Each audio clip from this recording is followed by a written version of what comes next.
तो इस वीडियो में हम देखेंगे कि पैलिंड्रोमिक पार्टीशन का क्या कंसेप्ट है। पहले तो पैलिंड्रोमिक पार्टीशन क्या है वो थोड़ा उसमें डिस्कशन देते हैं। बेसिकली देखो, फॉर एग्जांपल जैसे कोई हमारे पास एक कोई स्ट्रिंग है, ठीक है। For example this is the string, right.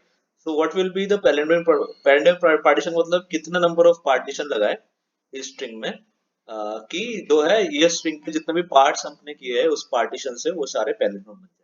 तो क्लियरली इसमें एक पार्टीशन हो सकता है, ठीक है। एक पार्टीशन करेंगे तो जो जितने भी स्ट्रिंग बनेंगे, यानी ये वाला स्ट्रिंग जो बना और ये वाला स्ट्रिंग जो बना, ये दोनों पैलिंड्रोम्स होंगे, ठीक है। अब इसमें मतलब ये चीज को हम और भी टाइप के पार्टीशन कर सकते हैं। ऐसे भी दो पार्टीशन लगा सकते हैं, तब भी क्या होता है, तब भी जो तीन स्ट्रिंग्स हमको मिले हैं all of them will be palindromes. But this is like we are having two partitions and यहाँ पर एक ही पार्टीशन है, but we have to go with the minimum number of partitions, so this will be the answer, right. तो इसको कैसे करेंगे, इसको करने के लिए like the best way is जो सेम जो अप्रोच है मैट्रिक्स मल्टीप्लिकेशन मल्टीप्लिकेशन का, sorry for my for the fumbling that I did. तो सेम प्रिंसिपल यहाँ पर यूज होगा। Basically will be using dynamic programming to solve this problem.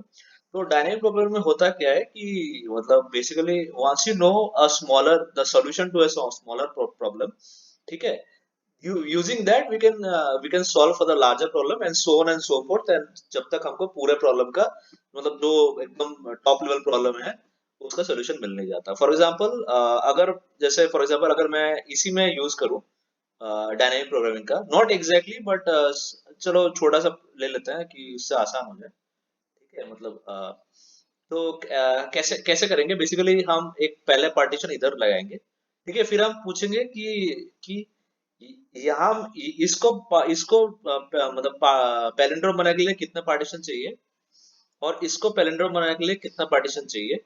अगर ये दोनों पैलिंड्रोम, इधर का भी पैलिंड्रोम है इधर का भी पैलिंड्रोम है, तो फिर मतलब यहाँ पर एक पार्टीशन लगा के हम पूरे स्ट्रिंग को पैलिंड्रोम बना सकते हैं। That's the solution, right. That's the solution that we are looking for, ठीक है। तो मतलब तो फिर मतलब ये वाला तो ऑलरेडी पैलिंड्रोम है क्योंकि एक ही स्ट्रिंग है। इसको पैलिंड्रोम बीसी को पैलिंड्रोम बनाने के लिए बीच में हम एक पार्टीशन करेंगे, तो फिर ये जो दो स्ट्रिंग है वो पैलिंड्रोम बन जाएगा।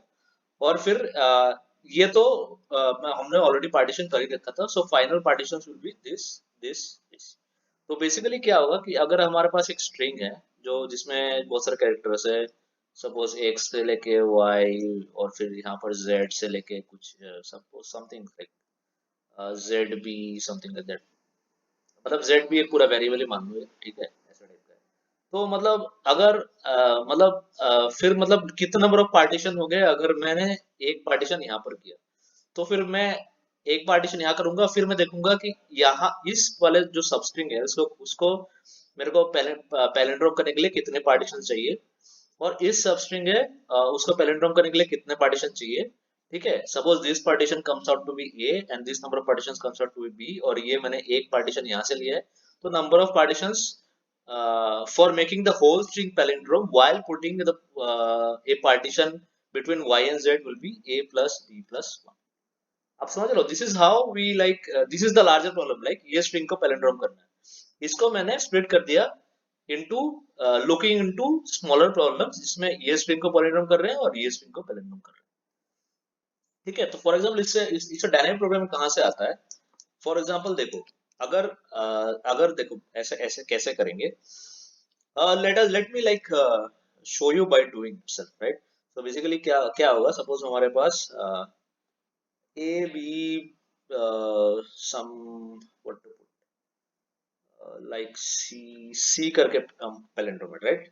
तो मतलब ऐसा है कि ऐसा मान लो कि मैंने सारे दो लेंथ के सबस्ट्रिंग के पैलिंड्रोम्स आंसर्स ऑलरेडी फाइंड कर रखे हैं कि for every two length substrings of this string हमने फाइंड कर रखा है कि उस पर्टिकुलर सबस्ट्रिंग को पैलिंड्रोम करने के लिए कितना कितना मतलब मिनिमम नंबर ऑफ पार्टीशंस चाहिए।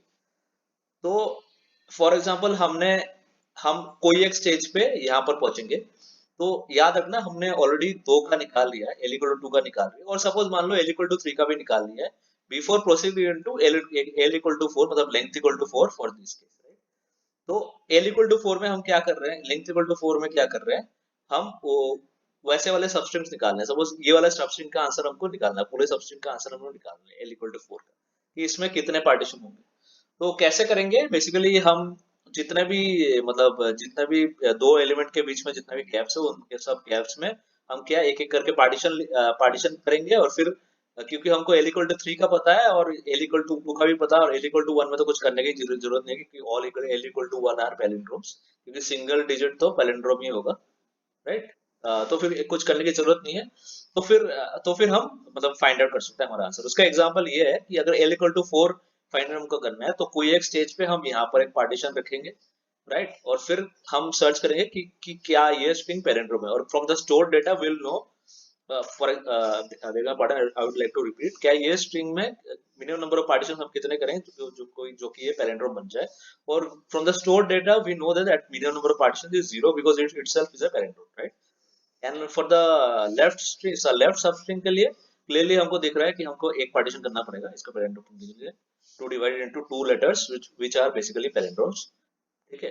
तो फिर वो करने के लिए हमको यहाँ से हमको ऑलरेडी स्टोर्ड इन्फॉर्मेशन हमको मिल रहा है 1, और हमने खुद से ये पार्टीशन लगाया 1, तो फिर हमारा नंबर ऑफ पार्टीशन कितना हो जाएगा, while putting one of the partitions between B and C such that the whole string A to the last C becomes a palindrome would be 1 for this partition, 1 from the left and 0 coming from the right. It will be 1 plus 1 plus 0 equal to 0. Hope you got the intuition of the problem. पहले हम क्या करेंगे, पहले L=1 calculate कर लेंगे, सारे L=1 length के लिए, suppose A B C C एक है, सारे L=1 लेंथ के लिए सबस्ट्रिंग हम कैलकुलेट करेंगे, फिर L=2 के लिए सबस्ट्रिंग हम कैलकुलेट करेंगे, ये वाले L=2, then ये वाला L=2, then ये वाला L=2, for then all for L=3, ये एक L=3, then ये एक L=3, then obviously L=4 हम कैलकुलेट करेंगे, फिर बिकॉज L=4 में हम क्या करेंगे, हम यहाँ पहला पार्टीशन यहाँ पर रखेंगे, फिर इसका इसका हमको ऑलरेडी पता चला क्योंकि L=3 का पता है सारे सबस्ट्रिंग का, ठीक है। सेकंड पार्टीशन हम कहाँ रखेंगे, सॉरी फॉर द डिले, वो क्या हुआ बीच में, आई थिंक माय स्पेस बहुत कम हो गया था, मतलब क्या बोलते हैं मेरे सी ड्राइव में, सो या I was like self telling, हाँ हमने पहले L=3 कैलकुलेट कर लिया, फिर L=4 के केस में बता रहा था कि पहला पार्टीशन हम इधर रख सकते हैं, तो L=3 का हमको पता है, L=1 का पता है, जब पार्टीशन यहाँ पर रखेंगे तो L=2 वाले दो सबसे उनका पता है ऑलरेडी क्योंकि हमने पहले कैलकुलेट करके रखा है, और जो last possible placement of the partition यहाँ पर रखेंगे तो हमको ऑलरेडी पता है कि L=3 का पता है, तो इस स्ट्रिंग का भी पता होगा, और L=1 का पता ही है, तो then by comparing the minimum of all those three cases we can find the minimum answer, ठीक है। तो यहाँ पर डायनेमिक प्रोग्रामिंग क्यों यूज हो रहा है, क्योंकि we can store all these L=3, L=2 and L=1 values in a matrix in order to calculate the मतलब क्या बोलते हैं the value of the L=4, right? For example, अगर I से J पे अगर हमको कोई minimum number of cuts to make this palindrome, I to the J मतलब character, तो that we can keep in a matrix called I J.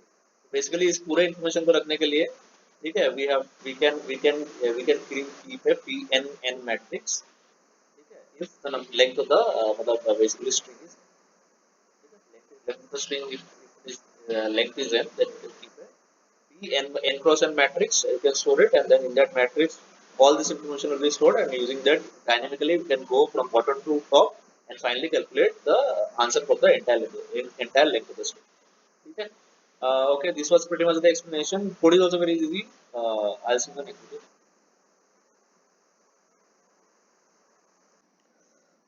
तो हाँ ये कोड है पैरेलल पार्टीशन का, ठीक है। इनिशियली देखो पी आई जे देखो पी आई जे यहाँ पर दो दो मैट्रिक्स इनिशियलाइज किया है, एन में लेंथ स्टोर होता है स्ट्रिंग का, ठीक है। सी एन में number of partitions, minimum number of cuts needed for palindrome partitioning of substring I to J, self explanatory है। P I J is true if substring I to J is a palindrome, else false, ये P N N में store होता है, ठीक है। पहले क्या करते हैं, सारे को ट्रू कर दिया बाय डिफॉल्ट, ठीक है, और ना पार्ट टी आई आई को ट्रू कर दिया, बेसिकली एक ही एलिमेंट होगा, मतलब आई टी आई मतलब बेसिकली सिंगल कैरेक्टर है तो वो ट्रू है, और उसमें कट्स इसलिए 0 चाहिए, तो यहाँ पर सेल्फ एक्सप्लेनेटरी है। फिर क्या किया, फिर L=1 तो हमको पता है, तो L=2 से n जा रहे हैं, पहले कम वाले फिर ज्यादा वाले, अगर कम वाले पहले करते हैं ज्यादा वाले कर पाएंगे, ठीक है। तो फिर मतलब वही बात है कि मतलब हम basically this are like ending index, कहाँ से स्टार्टिंग और एंडिंग इंडेक्स, यहाँ पर बेसिकली अगर आपको कोई एल लेंथ का चाहिए तो एंडिंग इंडेक्स ये आएगा, ठीक है, स्टार्टिंग इंडेक्स ही आएगा। ये मैंने वीडियो बना रखी है, इसका नाम है like minimum sorry matrix chain multiplication. उसमें भी सेम कंसेप्ट यूज होता है for calculating the starting and ending index. उसमें उसमें ये i इक्वल टू 0 में कट कहाँ लगता है वो मैंने सारा एक्सप्लेन कर रखा है। You can watch the video, I put it in the मतलब in the comment, comment. L equal to 2 में क्या करना है, बस यही चेक करना है कि string I equal to string a J के इक्वल है कि नहीं। ठीक है, मतलब बेसिकली आई स्टार्टिंग है, जे एंडिंग है, तो स्टार्टिंग एंडिंग सेम है कि वही चेक करना है। अगर एल इक्वल टू 2 के लिए बस यही चेक करना है बस, ठीक है, और उसी को पी आई जे में स्टोर कर देना है। ठीक है, और इफ एल्स कंडीशन यहाँ पर लगा है। अगर एल इक्वल टू 2 नहीं है तो फिर हम क्या करेंगे, पहले अगर आई इक्वल टू जे है, फिर हम ये भी चेक करेंगे कि ये ट्रू है कि नहीं है। अगर ये भी चीज है, ये भी ट्रू है, तो फिर पी आई जे भी ट्रू हो जाएगा। जो कि मतलब बेसिकली क्या है कि लास्ट वाला एलिमेंट मतलब first and last element true है, और बीच का भी जो कैरेक्टर है वो पैलिंड्रोम बनता है। तो फिर पी आई जे में ट्रू स्टोर होना चाहिए, जो कि सही है। ठीक है, और फिर अगर पी आई जे ट्रू है तो सी आई जे इक्वल टू 0 कर दो। मतलब यही यही पर डायनेमिक प्रोग्रामिंग यूज होता है कि हमने छोटे वाला जैसे एल इक्वल टू अगर 4 है, तो यहाँ पर फिर एल इक्वल टू 2 वाला कैलकुलेशन यहाँ पर काम आ जाएगा, राइट। फिर हम पी आई जे अगर ट्रू है तो सी आई जे में 0 शो कर देते हैं, क्योंकि हमको 0 नंबर ऑफ कट्स चाहिए अगर पैलिंड्रोम है तो। और फिर क्या करते हैं, सी आई जे कैलकुलेशन करते हैं। इसमें सारे मतलब केसेस में हम लोग वही कट लगाते हैं, जो मतलब बेसिकली आई से लेके जे माइनस वन तक। ठीक है, कट लगाते हैं। बेसिकली आई मतलब ith एलिमेंट के राइट हैंड साइड में कट लग रहा है, जे माइनस वन मतलब जे माइनस वन एलिमेंट के राइट हैंड साइड में कट लग रहा है। और फिर हम क्या करते हैं, प्लस वन, क्योंकि कट लगा। और फिर जो दो सेक्शन बने हैं, के प्लस वन से जे तक और आई से लेके आई से लेके के तक। ठीक है, क्योंकि के पोजीशन पे कट रख रहा है, तो आई से लेके के तक और के प्लस वन से जे तक। Again this thing I have also explain in the matrix chain multiplication video, same explanation है उसका। ठीक है, उसका मिनिमम और जो पहले जो कैलकुलेट हो चुके हैं आई जे के, उसके उन दोनों में बेसिकली सारे सारे इटरेशंस के लिए हम जो मिनिमम है वो यहाँ पर कैप्चर कर रहे हैं। And then we are like looping through for every increasing value of the length of the substring. ठीक है, और फिर ऐसा ऐसे करके फाइनली हम will be sure that will be getting the final answer, which is value of the number of cuts required to make the entire string palindrome, which ranges from the first index to n-1, which is the last index. I hope you are able to understand this explanation. थोड़ा सा आप इसको खुद से देखिए, मैं थोड़ा fast कर दिया इसमें, फास्ट फास्ट में चला गया हूँ, but I think I have explained everything. Again you can also watch that matrix chain multiplication video for in depth analysis। उसमें मैंने सारे ये कैसे कैसे ये j minus वन हुआ, स्पेशली ये इसका मतलब क्या है, इसका सब कुछ डायग्रामेटिकली समझाया। स्पेशली ये जो क्या कैलकुलेशन यहाँ पर निकल गया, everything I have explained diagrammatically. You can watch that video and use that as a reference, because this is the same concept that is being used, that bottom up approach to solve the problem। Okay, hope you understood this. See you in the next video. Thank you.